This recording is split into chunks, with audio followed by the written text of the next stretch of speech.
Right Club!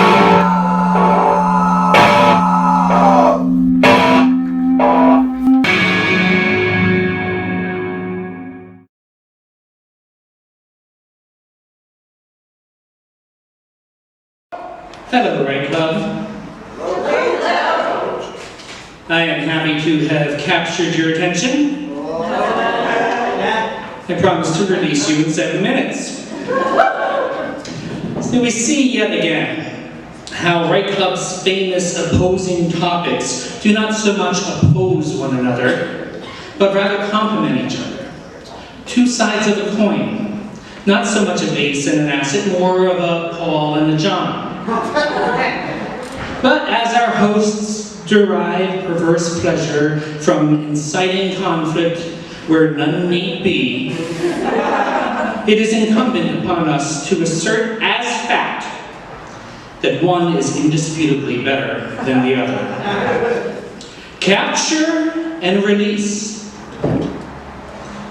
Which of these is better may depend greatly upon your own personal bias. Are you my Uncle Kevin? Or are you a rainbow trout? Are you my Aunt Susan? Or are you a Pennsylvania State Trooper? So we will attempt to look at this from as detached and universal a perspective as is possible. 2,042 years ago, our good friend Horace wrote, Sapias, vina linguis, et spacio breve spem longam resecis, dum locit mor, fugeret in vida aetas. Carpe diem, quam minimum credula poster.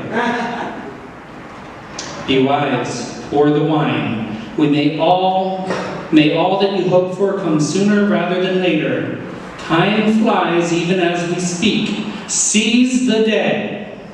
Trust as little in tomorrow as is possible. Now in the movie Frozen, Marie Kondo says, let it go. Let it go. But in the sequel to Frozen, Dirty Harry, Marie Kondo comes back. And she says, I know what you're thinking. This is boombox from 1984. Takes C batteries or D.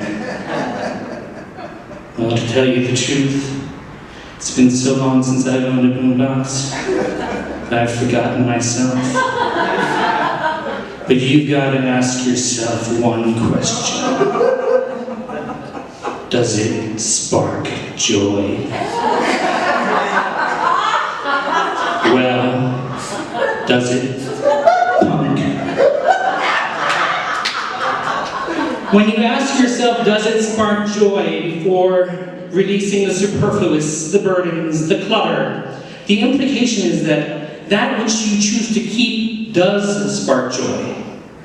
The release allows us to better appreciate the things and the experiences and the loves that we've captured and wish to hold on to. That is where the joy is. That is where the magic is. I know many of you have positive associations with release, as well you should. Many of you have been drunk at 3 a.m. crying to a dear friend who is telling you, as a dear friend should, let that shit go. And you know this to be good advice. You know it because many of you are in therapy. And the rest of you should be in therapy. The only people in this world more maladjusted than those who will attend a writer's showcase at an independent theater on a Monday night are those who would perform at a writer's showcase at an independent theater on a Monday night. If our therapy were going well, if we truly valued release and letting go, we wouldn't be here. We are here because we want to capture something. We want to capture love. We want to capture magic. We want to capture that which sparks joy. Release is not the enjoyable part of the equation. Release is the obligatory part of the equation. Letting go doesn't feel good, it is having let go that feels good, because you are now in a position to recapture your better self. The release is the necessary part, not the truly special part. I know we all get pumped and excited when Zeus says, "Release the Kraken!" But can you imagine what it must have been like when Zeus captured the Kraken? Holy shit, that had to be a hook. Our good friend, the gorilla chef, who I don't see, is usually at the Right Club every month. He comes to Right Club, he gets up on stage, and he makes sure we know where all of the most delicious food in Los Angeles can be found. Month after month, he comes here and he tells us of all the delectable dining experiences he has captured. Now, biology being biology, it follows that he also has released all of those dining experiences. But if he were to get up on stage and talk about the experience of the release of those meals, he would not be invited back. I think it's wonderful that Michael Jackson released Thriller. When Michael Jackson released Thriller, that was great because it meant we all got to hear it. But he had to release it so we could hear it. The magic, what didn't happen when Michael Jackson released Thriller, the magic happened when Michael Jackson captured Thriller. To truly live life to the fullest, we must capture every available experience of beauty, love, fulfillment, and joy. Such must not be amassed and hoarded by the ruling class. Consider the words of Marx himself. Time flies like an arrow, but fruit flies like a banana. And so I implore you, Right Club, gather ye bananas while ye may. Daylight come, and ye won't go home.